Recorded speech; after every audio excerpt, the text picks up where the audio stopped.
Rosamond, a little girl of about 7 years old, was walking with her mother in the streets of London.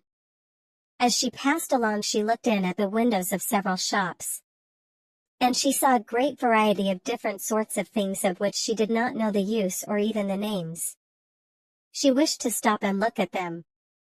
But there was a great number of people in the streets, and a great many carts and carriages and wheelbarrows. And she was afraid to let go her mother's hand. "Oh, mother, how happy I should be," said she as she passed the toy shop, "if I had all these pretty things." "What all do you wish for them all, Rosamond?" "Yes, mamma, all." As she spoke, they came to a millinery shop. The windows were hung with ribbons and lace and festoons of artificial flowers. "Oh, mamma, what beautiful roses! Won't you buy some of them?" "No, my dear." "Why?" "Because I don't want them, my dear." They went a little farther and they came to another shop which caught Rosamond's eyes. It was a jeweler's shop.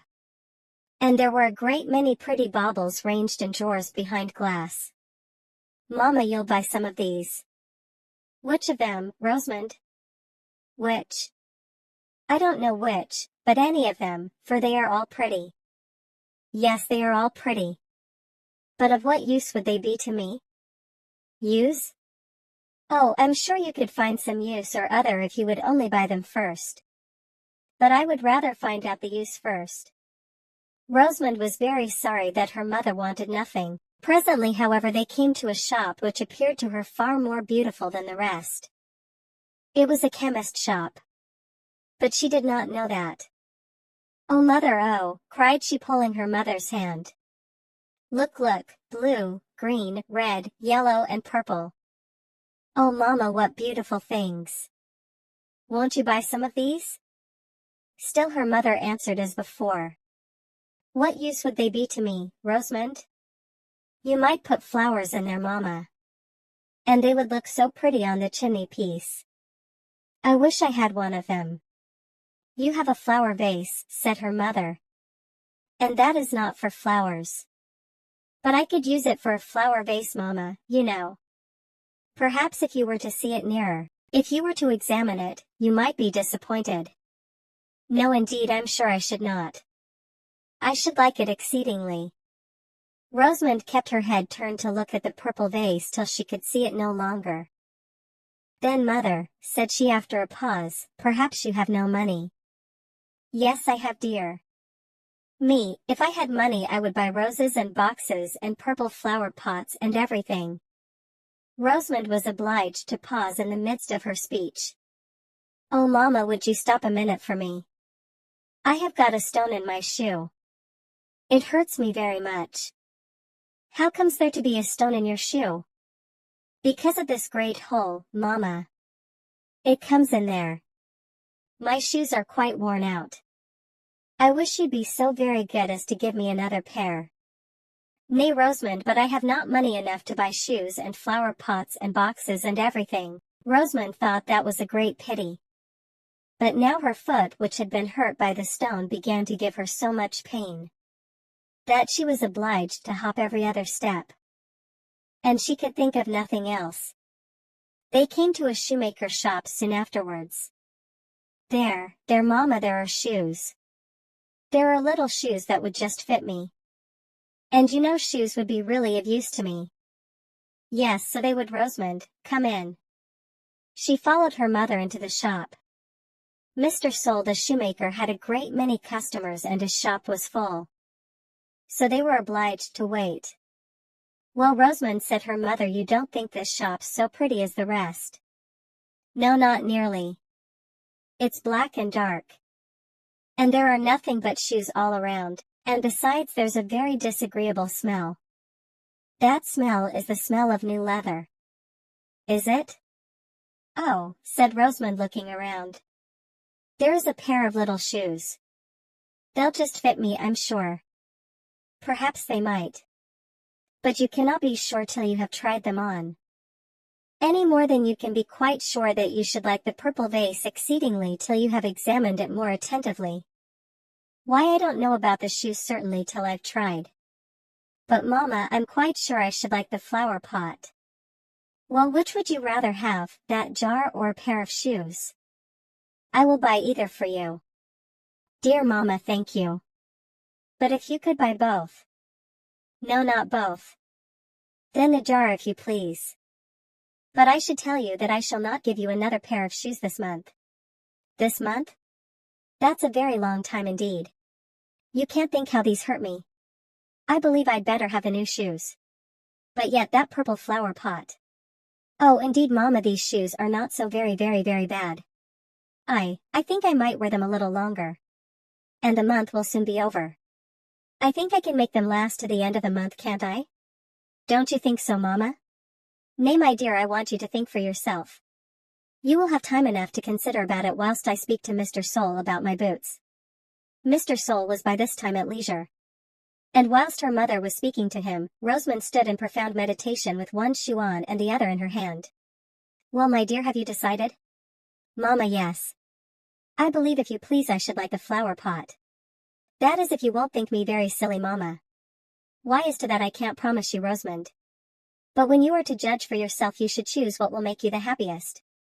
And then would not signify who thought you silly. Then, Mama, if that's all, I'm sure the flower pot would make me the happiest, said she, putting on her old shoe again.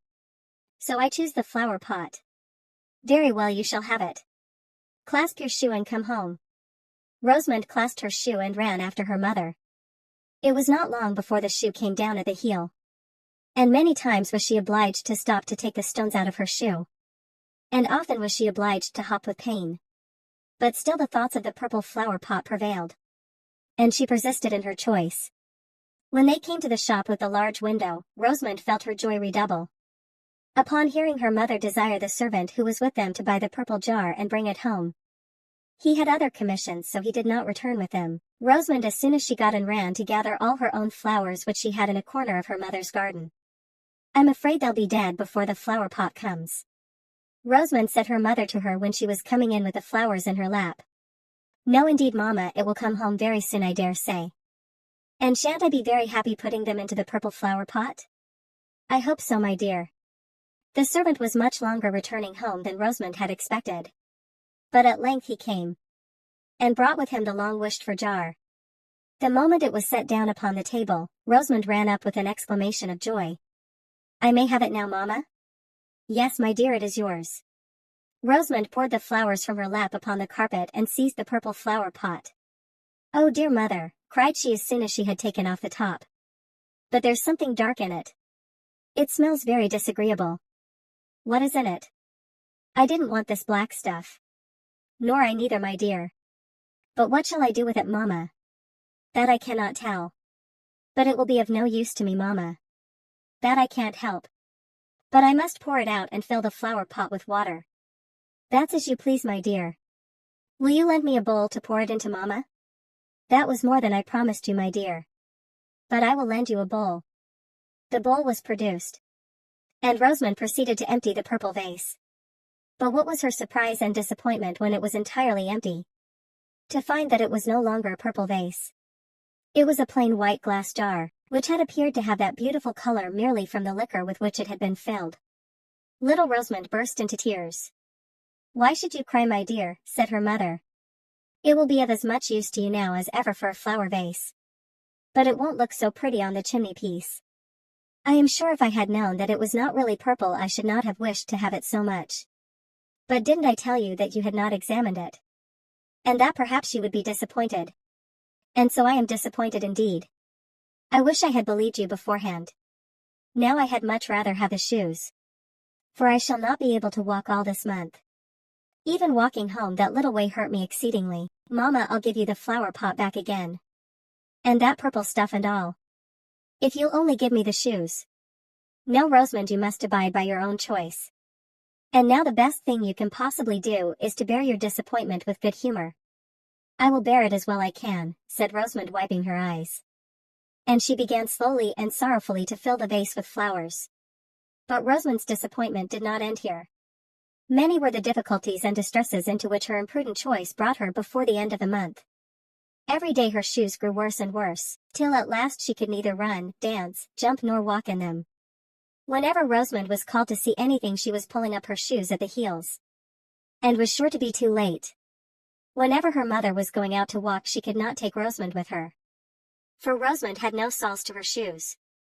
And at length, on the very last day of the month, it happened that her father proposed to take her and her brother to a glass house, which he had long wished to see. She was very happy. But when she was quite ready, had her hat and gloves on, and was making haste downstairs to her brother and father, who were waiting at the hall door for her, the shoe dropped off. She put it on again in a great hurry, but as she was going across the hall, her father turned around. "Why are you walking slipshod? No one must walk slipshod with me." "Why, Rosamond," said he, looking at her shoes with disgust, "I thought that you were always neat. Go. I cannot take you with me." Rosamond colored and retired. "Oh, mamma," said she as she took off her hat, "how I wish that I had chosen the shoes. They would have been of so much more use to me than the jar. However, I am sure, no, not quite sure, but I hope I shall be wiser another time."